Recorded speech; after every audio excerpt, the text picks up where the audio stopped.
Hi there, BookTube. It's Roz of Scarlet Journaling About the Books. And Tilly from Tilly's Shelf. And we're here to do one of our discussing drama conversations. So this is something we used to do every month, but we now just do it every now and then. Every now and then. The opportunity. And we read a play and we talk about it and see where we go from there. And we've revived it specifically because it's Victober.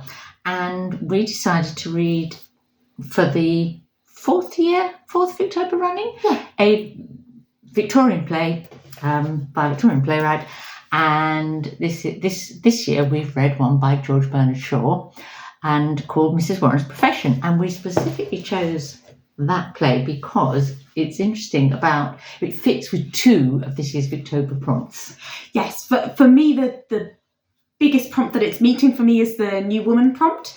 So it features a young woman called Vivi, she's just not graduated from Cambridge because she wasn't allowed to graduate, but she's just taken her final exams in Cambridge and wants to set herself up in her own business. So very much fits the idea of the new woman. The new woman.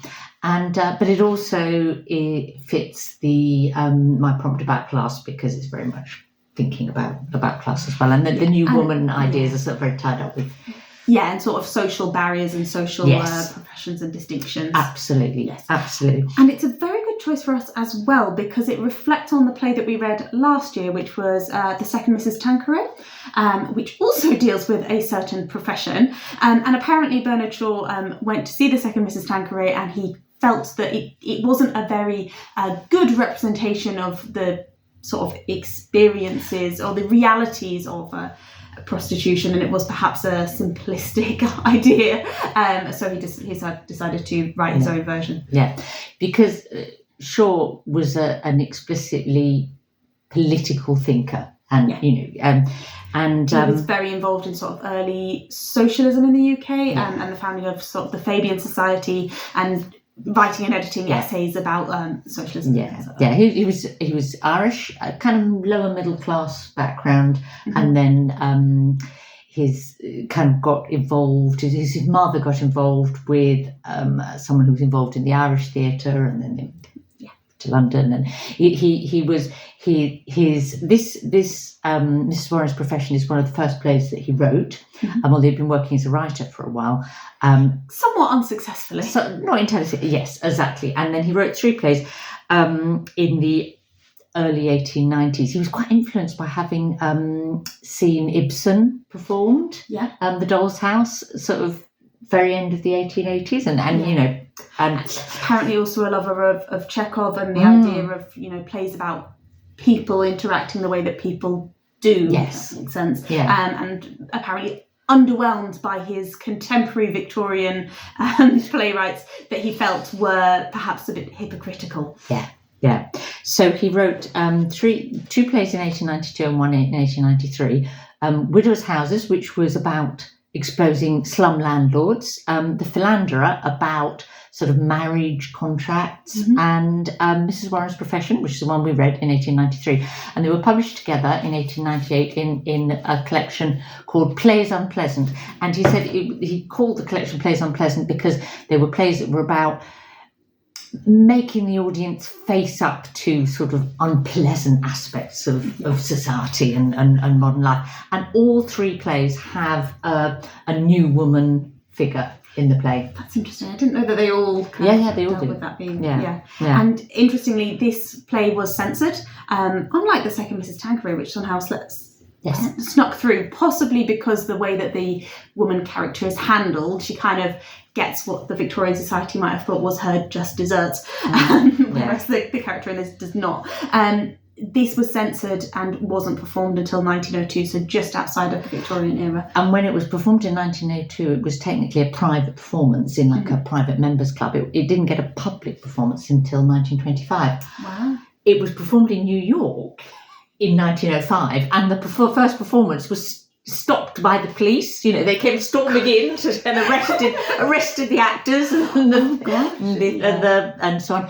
It went to court, and actually the New York kind of judge said that it wasn't illegal to perform it, but by then they'd been a big probably did something for publicity. But yeah, it's interesting that in the preface, he writes about how, you know, how thrilled he is that it caused such a furore. Yeah. It's like, oh, you know, authors who've never experienced the joy of having critics like running around as though the society's going to collapse around them because of something they've written. Yes. Yeah. Got no idea what they could do. Yeah. And I think his interest in writing about sort of male privilege and the position of women. He was friends with Annie Besant, who's famous for having supported the match girls strike, and Beatrice Webb, who, you know, was one of the founders of the Fabian Society. You know, he was in a sort of milieu of being interested in societal change and specifically the position of women. But it's not just male privilege that he writes about as well, because Vivi, the new woman character, is also growing up with a privilege that allows her to be sort of blinkered to other things that are going on in the world, and she never has a reason to question, and therefore she doesn't question sort of where the money comes from that allows her to live this life. So should we say a little bit about the plot? It might help you. Yes, we haven't really explained, sorry. So the play opens with Vivi, and she's enjoying a holiday before she sets up her business at law. And she is on this holiday going to meet for the first time,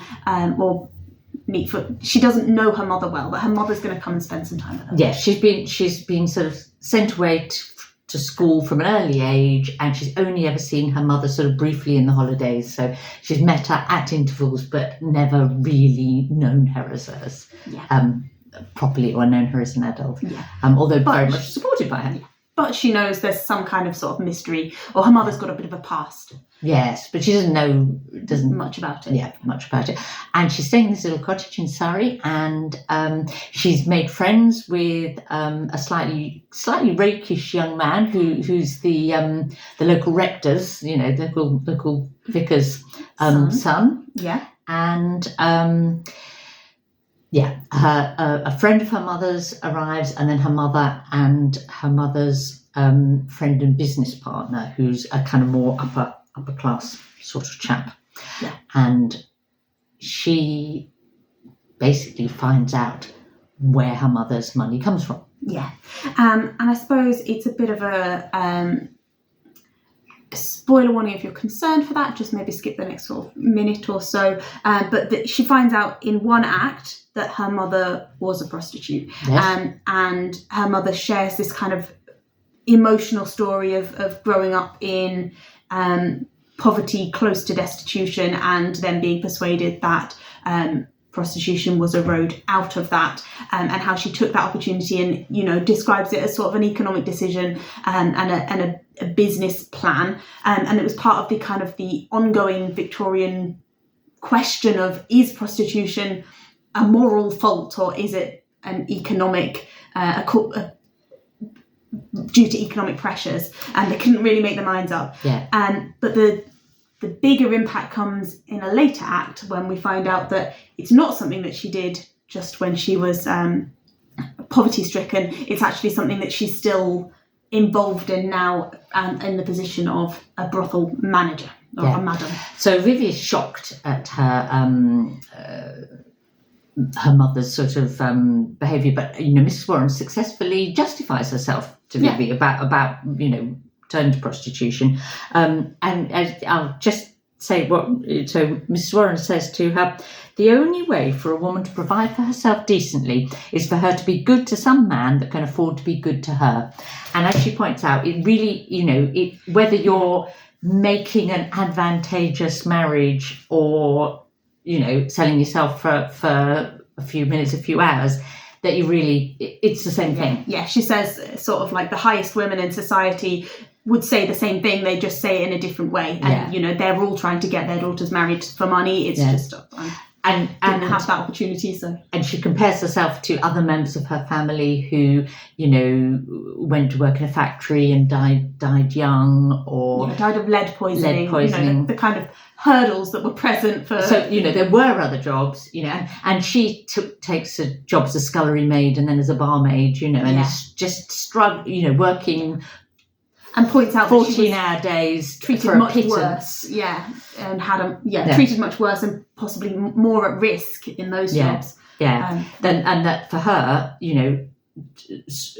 switching to selling herself, to sex work was a way of taking control, and that she meant she could potentially save money and then give her daughter more choices and a better life. Yeah, a better outcome. Yeah. Which ultimately is what has happened. Indeed. Her daughter's had the best possible education that she could have had at the time in terms of being able to go to Cambridge. But what her daughter kind of can't accept is that she goes from selling herself to become a successful brothel keeper. Fine, she can sort of see that, because then you can save money and but that once she's earned a significant amount of money and got comfortable and she carries on running this business. And this is another of Shaw's messages, is that there are aspects of Victorian society that people were very moralistic about, but that actually they were sort of almost part of the economic system. So there was kind of international trade in women and into brothels, in the same way that landlords would, people would happily sort of describe themselves as wealthy landowners and actually basically were running slums, or it's the sort of that as long as you got the money, that you'd sort of hide the cause. I mean, the same with slavery overseas. And absolutely. People not asking where that wealth is coming from. Came from. And that's very much Shaw's. Yeah, and he does that very deliberately, because in the 1880s there was a series of scandals related to trafficking of young women. And some of the hubs that were supposed to be centres of trafficking were Brussels, Ostend and Vienna, which are the three locations which are named as being places where Mrs. Warren has got hotels. Yes. So he's referencing something that contemporary audiences would probably have remembered of those. So it's her mother's exploitation of other women that Vivi finds unacceptable, which is really interesting as a sort of new woman, because, when she thinks that her mother did this for a certain amount of time because she needed to, she's completely able to accept it, and she's sort of asking rational questions like, oh, so why that business particularly, rather than having an emotional reaction. In many ways she's shown as being quite an unemotional character, but she gets this stronger response. Absolutely. So it as a play, I thought it worked well. Yes, I felt that the ending was a bit anticlimactic. There's quite a dramatic bit in scene 4, guns being waved around and all that kind of thing, and then scene 5 is just a bit like, act 5, sorry, it's just a bit like, that's the end. Although it shows her following her new woman ambitions, and she basically, I think she basically is kind of like an actuary. She's using her mathematical skills that she learned at Cambridge, to become a businesswoman. And there's 2 points that Shaw kind of controverts, I suppose. I can't think of the word. Like typically in Victorian literature, if you have a fallen woman or a woman prostitute or something, she has to end up dead. Or in very slim circumstances, she might be redeemed by marriage, but most of the time she has to end up dead.